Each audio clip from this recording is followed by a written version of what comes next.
study, but I want to give a little. When I walked in, I doubted completely because of that.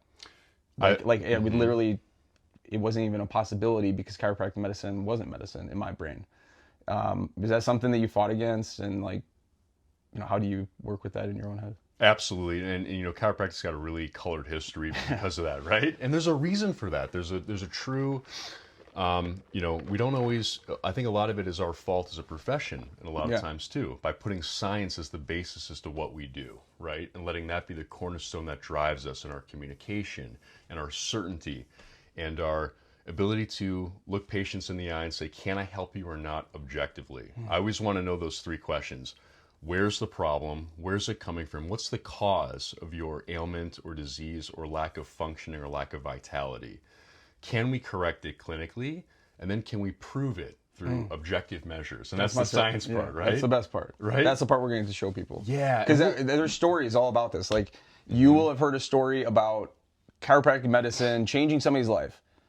And then I don't know who that person is. Like I am that person today. I'm that person that chiropractic medicine changed my life without a doubt. But we're going to show you how it happened. We're going to show you with the pictures the change, the correction. It wasn't just a temporary change. It was a correction. Like, that to me is a miracle, man.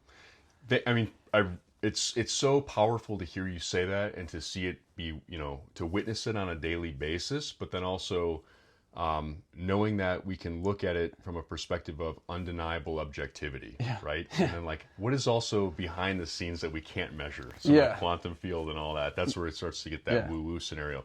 But people talk about it's kind of a natural sort of accepted statement in our profession is that chiropractic works, and it always works. And we know it does, but our profession has three stools that we stand on. It's the philosophical, the artistic, and the scientific.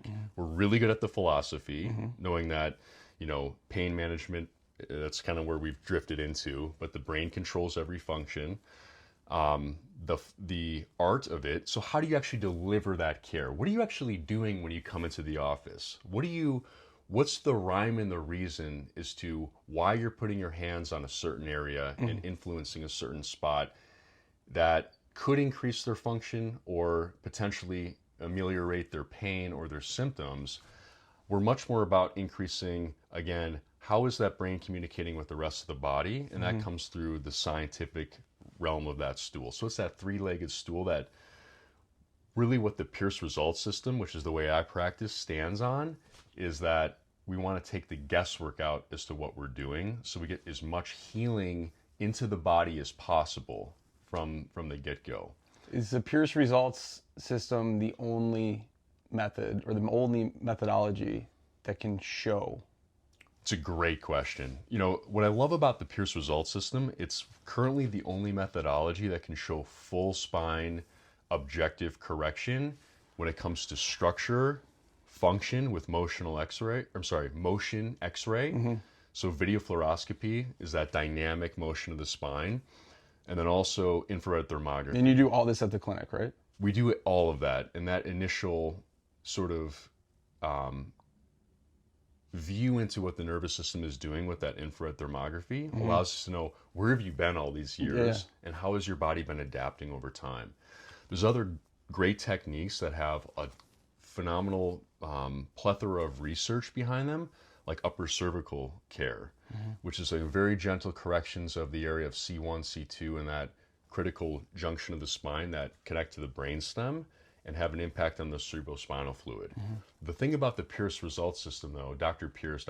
Walter Vernon Pierce, dedicated his life to identifying the areas of the spine that control the spinal cord, cerebrospinal fluid, the impact to the brain, and that connection of the vagus nerve, which a lot of people have heard about. Thank